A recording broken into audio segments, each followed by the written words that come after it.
ข่าวว่าทางเจ้านี่กำพร้าเนาะกำพร้าทั้งพ่อกับแม่แยกทางกันแต่ว่าบ่แม่นกำพร้าแบบพ่อแม่เสียชีวิตนะพี่น้องเอ้ยเนาะณตอนนี้เจ้าอยู่นำไผอยู่กับน้อง2 คนอยู่กับน้อง2 คนแล้วก็เขาลุงกับป้าลุงกับป้าพ่อแม่แยกทางกันเลยกับป้าเจ้าแม่นกับลุงกับป้าโดยตะกี้อยู่นำแม่เฒ่าโดยตะกี้อยู่นำแม่เฒ่าแม่เฒ่าไปใช้บัดแม่เฒ่าเสียแล้วแม่เฒ่าเสียเลยโอ้ว้าวขออนุญาตน้ำเพิ่นเป็นยังเสียนะเพิ่นเป็นพยาธิส่วนโตโอ้โดย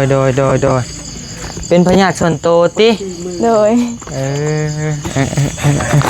พี่น้องเอ้ยเนาะก็ขอแสดงความเสียใจนำเด้อเป็นเสียแต่ตอนเจ้าอยู่จักปี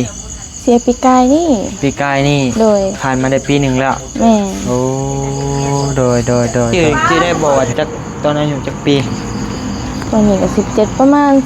12นี่แหละประมาณนั้น11 12เนี่ยโดย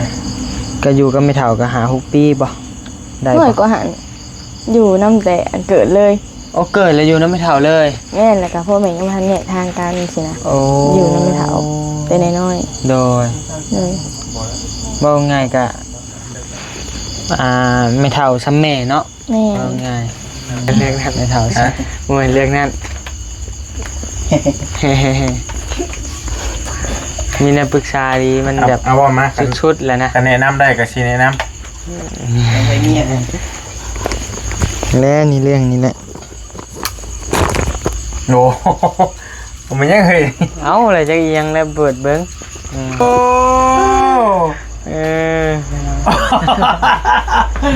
โอ้นี่ว่ายาลดความอ้วนโอ้ทานจากใจจะขึ้นไปยังไงกระหู้อยู่โอ้เอาอีหลีบ่อยากตัวน่ะพอได้ยินเจ้าว่าเจ้าสั่งมาเจ้าบอกก่อนเจ้าบอกก่อนมันก็หู้เลยบ่แต่อยากได้อีหลีขอบใจเด้อ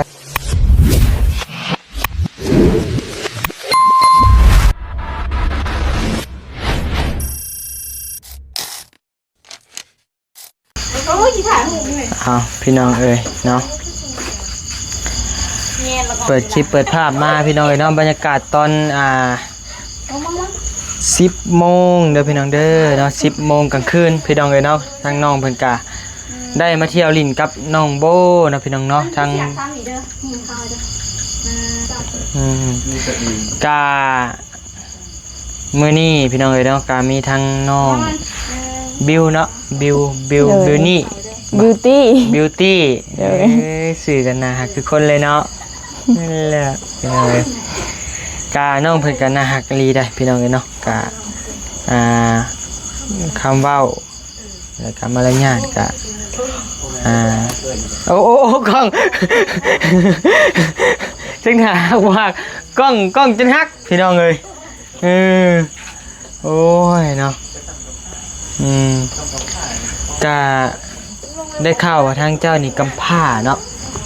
กำพร้าทั้งพ่อกับแม่แยกทางกันแต่ว่าบ่แม่นกำพร้าแบบพ่อแม่เสียชีวิตนะพี่น้องเอ้ยเนาะณตอนนี้เจ้าอยู่นำไผอยู่กับน้อง2 คนอยู่กับน้อง2 คนแล้วก็เขาลุงกับป้าพ่อแม่แยกทางกันเลยกับป้าเจ้าแม่นกับลุงกับป้าโดยตะกี้อยู่นำแม่เฒ่าโดยตะกี้อยู่นำแม่เฒ่าแม่เฒ่าไปใช้บัดแม่เฒ่าเสียแล้วแม่เฒ่าเสียเลยโอ้ว้าวขออนุญาตน้ำเพิ่นเป็นยังเสียนะเพิ่นเป็นพยาธิส่วนโตโอ้โดยเป็นพยาธิส่วนโตติโดยพี่น้องเอ้ยเนาะก็ขอแสดงความเสียใจนำเด้อเป็นเสียแต่ตอนเจ้าอยู่จักปีเสียปีกายนี่โดยผ่านมาได้ปีหนึ่งแล้วแม่โอ้โดยตะกี้อยู่ก็ไม่เท่าพ่อแม่แยกทางกันเลยอะมาอยู่ก็ไม่เท่าอยู่โอ้ยบักน้อยๆนี่กัดกันยังนี่พี่น้องเลยแล้วฉันตื่นเขาเลี้ยงต่อนะพี่น้องเนาะกะจะอยู่ก็ไม่เท่าจะได้จักปีก่อนแล้วจังสีได้จากไปอยู่แต่น้อยเลย ยแบบเพิ่นแยกทางกันไปนี่แต่เจ้ายังน้อยเลย แต่เจ้าจื้อได้บ่ว่าจักตอนอายุจักปี ตอนนี้ก็17ประมาณ12นี่แหละประมาณนั้น11 12เนี่ย โดยก็อยู่ก็ไม่เท่าก็หา6ปีบ่ได้ หน่อย บ่ ก็หันอยู่นำแต่อันเกิดเลย โอ้เกิดแล้วอยู่นำไม่เท่าเลย แม่นแล้วก็พ่อแม่ยังบ่ทันแยกทางกันสินะ โอ้ อยู่นำไม่เท่าแต่น้อย โดย ๆเลย เว้าง่ายก็ไม่เท่าซ้ำแม่เนาะ แม่ เว้าง่ายไม่เท่าซ้ำแม่พี่น้องเอ้ยเนาะแต่บัดนี้เพิ่นก็ได้จากโลกนี้ไปแล้วเนาะ เลย ก็เฮ็ดจังใดเนาะมนุษย์เฮาก็มีเกิดแก่เจ็บตายพี่น้องเอ้ยเนาะเฮ็ดจังใดมันห้ามบ่ได้เด้จังใดก็สู้ๆเด้อนางเด้อ เลย ตั้งใจเฮ็ดเวียกเฮ็ดงานคือว่าได้ข่าวว่าเป็นสาวโรงงานบ่ แม่น สาวโรงงานประกอบกล้องติ โดย เขาเฮ็ดเวียกได้จักปีละ 5กับ6เดือนนี่ 6 เดือน โดย เงินเดือนเท่าใด กะเขาขากับสัก กล้องกัน ตามผ่อนไป โอ้เขินผู้สาวบ่เนาะกล้องนี่ก็ได้พี่น้องเดือน6 ล้าน 3 ล้านไป 3 ล้านปลายหนึง โดย โอ้เดือนละ5,000 บาท 6,000 พี่น้องเอ้ยก็น้องเพิ่นนี่ก็ตอนแรกก็มาหลิงกับน้องโบเนาะพี่น้องเนาะแล้วก็ได้ถามหลังไม้เนาะถามข่าวหลังไม้กับน้องโบนำแน่พี่น้องเอ้ยเนาะทางน้องโบก็สนับสนุนว่าครอบครัวของน้องนี่ก็เป็นว่าง่ายก็เด็กกำพร้าพี่น้องเอ้ยเนาะบ่ได้รับความรักจากพ่อแม่เนาะก็ได้มาอยู่น้ำป้าน้ำลุงพี่น้องเอ้ยเรื่องเฮือนเรื่องซ่านก็เป็นจังไดเป็นเฮือนดินบ่หรือเฮือนไม้ เงินดิน เฮือนดินอยู่ โด ติ ย เฮือนซ่านนี่พออยู่ แม่นพออยู่ แต่ว่าว่าเรื่องแบบว่าคนบ่ได้อยู่กับพ่อกับแม่เลยเนาะมันก็ยังบ่มีหยังเป็นชิ้นเป็นอันเป็นของตัวเองเนาะ แม่น กะกะทั้งน้องนี่มีความพันบ่มีความพันเป็นสิ้นเป็นอันที่ว่าอยากเอามาเลยให้มันเฮ็ดว่าไงกะมันเป็นมือเป็นตีนพาไปเฮ็ดไปหานะอยากได้หยัง ยังได้โหลดจัก แล้วจัก โดย ความพันแท้ๆอยากได้รุ่นหยัง เวฟก็ได้ เวฟ โดย เรียบร้อย โดย คะแนนว่าความพันนั่นลีเด้ เพราะ อย่า ว่า ว่า นี่กะ สุดๆเลยสมมุติว่าเฮามีเงินนะ โดย แล้วเฮาอยากได้ตัวใด PCX คือให้พี่จ๊ะ พี่สิ ใจตรงกันคะแนนเป็นไปได้เฮาหาเงินเองก็อยากได้ PCX ติ แม่น อยากได้ปีใดตัวปีใด ปีใดก็ได้ 26ติพี่น้องเนาะคันว่าซ้ำเฮาไปมาหาได้ก็ยามนี้ก็เวฟก็ได้เนาะ เลย เวฟพอได้ขี่เวฟร้อยแบบซาวนะซาวของซาเบลนี่นะพี่น้องเลยเนาะราคาก็50,000ปลายบ่ก็จึงได้ขอให้ความพันเจ้าสำเร็จเด้อให้ได้ดังที่คาดหวังไว้ตั้งใจและเฮ็ดเวียกเฮ็ดงานเด้อเลย ทางแม่เฒ่าเพิ่นจากไปก็คิดฮอดอยู่บ่ ขี้ฮอด คิดฮอด เลย เป็นจังได๋ความรู้สึกที่ว่าเพิ่นเฮาเคยอยู่นํกันแบบว่ามีความผูกพันเนาะว่าไงเนาะ แม่นความสำคัญ เพิ่นได้จากไปแหละมีความรู้สึกในใดว่าง่ายกับพ่อแม่เฮาก็บ่อยู่นํแล้วนะแล้วมาเสียคนสุดที่หักเฮาไปอีกคือแม่เฒ่าแบบมีความคิดจังได๋ ค่อยนำเลยกับบ่ฮู้อันคิดเลยความคิดตันเบิดไปช่วงนั้นก็เฮียนแน่แล้วก็ความคิดตันเบิดแล้วก็บ่อยากเฮียนแล้วบ่เอาหยังแล้วเลย ตัดทุกอย่างของชีวิตเลย แม่นตัด เฮียนก็ออก แม่น มันท้อเนาะ แม่น สิว่าแนวใดพี่น้องเอ้ยเข้าใจความรู้สึกอยู่เนาะพี่น้องเนาะว่าง่ายขนาดว่าบ่เหลือไผแล้วนะป้าลุงก็เฮาไปอาศัยอยู่นำเพิ่นเฮาก็เนาะคือฮู้อยากจังซี่แนวใดเฮ็ดหยังก็เก่งๆเพิ่นเนาะป้าลุงเพิ่นก็มีลูกปะ มี หลายคนว่า บ้านเฮือนไม่เฒ่าที่เจ้าเคยอยู่นำได้สะไผอยู่เดี๋ยวนี้ เฮากับน้อง 2 คน โดย แต่ว่าให้ป้าลุงนี่เขามาเบิ่งแยง แม่นเขาปาลุงเบิ่งแยง น้องกับน้องแท้ๆเจ้า แม่น พ่อแม่ป้าทิมคือกัน แม่นอยู่นำกันอยู่กับนำกันกับน้อง โดยน้องผู้หญิงหรือผู้ชาย ผู้ชาย โอ้จักปีแหละน้อง 11 ปีนี่ อืมโอเคเด้อเนาะจังได๋ก็ให้เจ้าสู้ๆได้เป็นกำลังใจให้เด้อ เลย ให้เจ้าเป็นผู้ฮู้ผู้ดีหั่นแหละขอให้เจ้าได้ดังที่เจ้าคาดหวังไว้เด้อ เลย เป็นกำลังใจให้ก็ได้ก็เนาะเป็นจังได๋มาไอ้ เมื่อไหร่ เมื่อเลย บ่น้ำบ่ แล้วมานั่งน้ำเน่จักเล็กจักหน่อยมานั่งน้ำเน่จักเล็กจักน้อยวะ นั่งใช้โอ้เพื่อนบัด นั่ง นั่งยังไง นี่แหละนั่งกับน้องเพิ่นนี่แหละ นั่งกับน้องเพิ่น อือ กูบอกกูบ้าวแล้วว่าขึ้นไปนั่งมันจะคือ บ่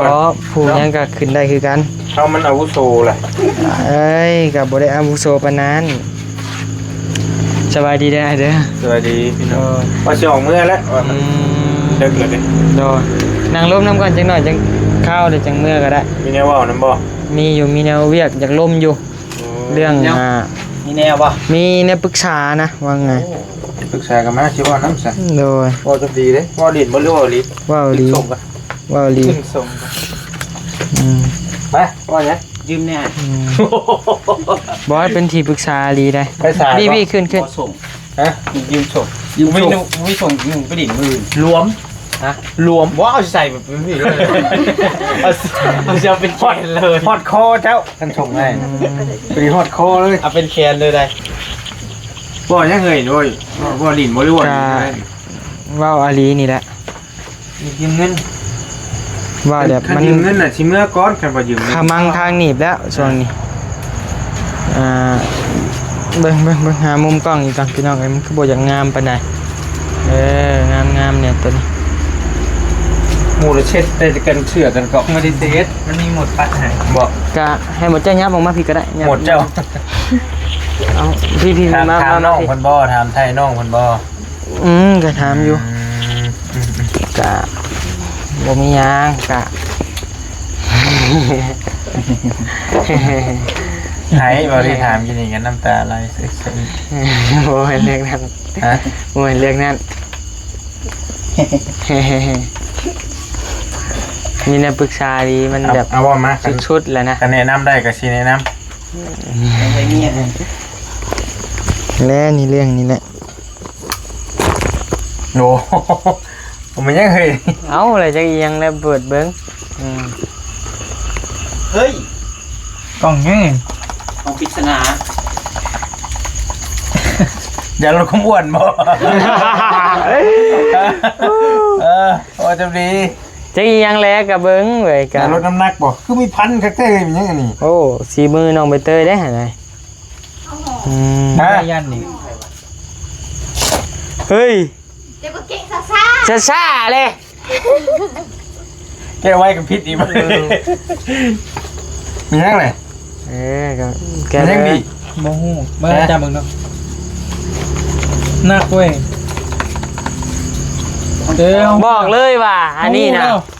เขาหูแล้วใครถ้วยว่าอะไร บ่พึ่งเดี๋ยว หูแล้วยังอาจจะว่ะ อันนี้น่ะเป็นของที่ว่า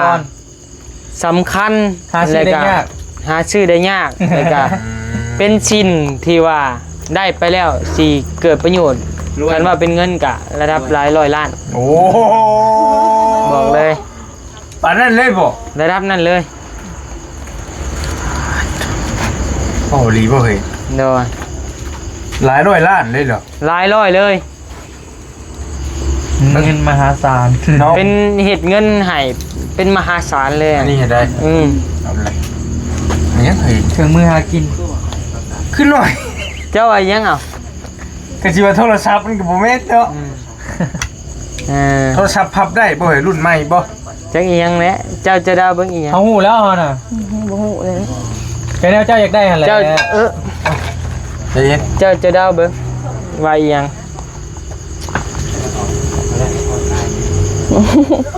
ไม่หรอก ไหม่ เป็นความลาวอีกจ้ะ เจ้าว่าไม่จิวออกใหม่ ไม่ จัง ให้ เนาะ บ่ เจ้าว่าไม่จิวออกใหม่จัง อืม แบบจิ้วๆเลยนะไอ้เน็บใส่หูดังนี่ เอาเลย นิบเซงเลยดัน มาได้อย่างหูแล้วนี่ฉีกเลยเนาะ แกะเลยบ่ต้องเห็นโลโก้ยัง ไม่เห็นโลโก้อีกแล้วหมูลึกลับไอ้นี่นี่ หนูถนอมห่อได้อะ บ่ เฮ้ย 1 ฮึบ 2 ฮึบ 3โอ้ เออ โอ้นี่ว่ายาลดความอ้วนโอ้ บ่ ย ทานจากใจจะขึ้นไว้ยังไง กะหูอยู่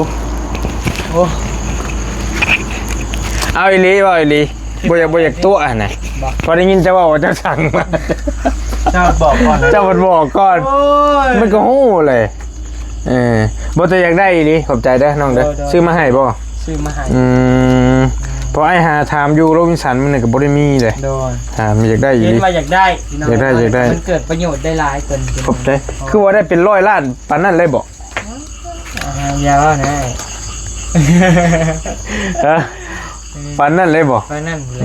นี่ รายเดือนโฮมกันเด้ หลายคนอาจจะบ่ฮู้พี่น้องว่ามันคือหยังมันเป็นที่โจจับยึดมือถือ ชื่อให้พัดชัยนะใช้ของเจ้าเดี๋ยวพัด จับ ชัย ยึดมือถือ ไปแล้วเขาบ่ลดเลย ใส่มันต้องไปคันใส่ตัวหนึงอีก ด่านคนหลัก หายากได้นี่นะหายากแฮงบ่ค่อยมี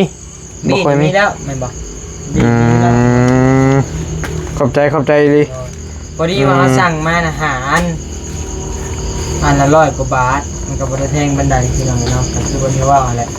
มัน ขายต่อบ่นี่เรื่อยๆนี่ บ่ก็เอาให้ซื้อ อืมขอบใจ เดี๋ยวหยิบโทรศัพท์กับขากล้องพี่น้องเนาะมาไปรวมกัน โอเค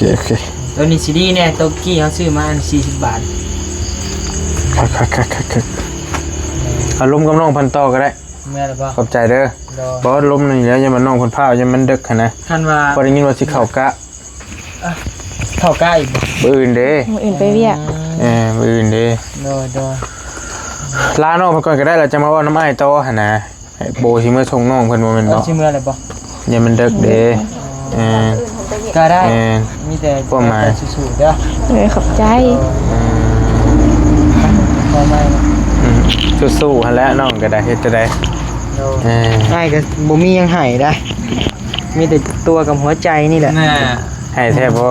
ให้อลีนี่แหละ หาคุณนะ โชคดีเนาะได้จังหวะการโดยขอบใจ มีแต่มืออื่นเด้อคะแนนว่านั่นเลยมาลินน้ำเนี่ย ว้าว มาลิน ที่ธรรมดา บ่มาลินน้ำโบนะโบ บอกเขาขันได้ เนาะ เขาฮู้กันเองอยู่ดอกหมู่เขาเจ้าอะไรหั่นน่ะเออ อ่า กะนี่แหละพี่น้องเลย เจ้า บัตรที่บนของเพิ่น คักงามเปียใช่ไหมมันเป็นอุปกรณ์ ทำมาหากิน มันเป็นอุปกรณ์ที่ใช้ในการถ่ายทำคลิป โดย มันก็เป็นตัวหนึ่งที่แบบบางคนอาจจะมองว่ามันบ่ค่อยมีค่าเนี่ย แม่ นะ บ่มีค่า ถ้าคนที่บ่ได้เฮ็ดคลิปเห็นหยังอาจจะมองเป็นธรรมดา โดย แต่ว่าเฮานี่บ่มันสำคัญที่บ่ได้ใช้ตัวก้อนนั่นก็ของน้องนิ้วเพิ่นเอาให้ โดย หันใช่ก็โอ้ทนเลยทนทานพอสมควรอยู่ โดย มันก็คักขนาดมันเน้นเวลาจับเลนได้สบายๆเลยเวลาจับแม่นมันมั่นใจ คะแนนว่าตัวหนีบคือแบบของเก่าพัดใช้ตัวไอ้ยาวเอาให้น่ะมันแห้งโพดเนาะแน่นอยู่แห้งโพด สั่งมาจากไทยบ่ แม่น โอ้ น้อย คักหาซื้อบ่ค่อยได้ปานใด ก็เฮาซื้อมาหาอันก็สิแบ่งกันหมดแหละเอาแม่นคนละอันเดี๋ยวสิแบ่งให้ทั้งเบาจันก็ยังบ่มีแล้วก็ไปอีกอาจารย์ลาว เดี๋ยวแบ่งกัน โดยแบ่งกันเนาะ เบาไส้ บ่ใส่ได้เลยเด้ โอ้ได้แต่ชนะตัวนี้ ขอบใจเด้อขอบใจอีหลีขอบใจอีหลี ขอบใจคือกัน ขอบใจน้องขอบใจหลาย ถ้าบ่มีอ้ายเพิ่นก็บ่เห็นบ่นิ้วนะ ๆได้แล้วได้แล้วพอแล้วได้แล้วขอบ นี่เนาะหนึ่ง นี่อยากตัดบท บ่ เนาะพี่โดย บ่แม่นแนวนั้น พอแล้วได้แล้ว ยืมได้เงิน อืม มองตาก็รู้ใจพี่น้องเลย ว่าลูกพี่ซะว่าลูกพี่ก็ได้เชื่อว่าลูกพี่ซะ ลูกพี่อ่ะ ว่าถึงลูกพี่อยู่บ้านก็ได้ ลูกพี่ใหญ่บ่ เพราะว่าถึงอ้ายก็ได้ ซ้ำๆกันไหน สองคน อ้ายเป็นปุ้นคนแรกดึงขึ้นมา แม่น ว่าถึงไอ้เตียงก็ได้ โง่นี่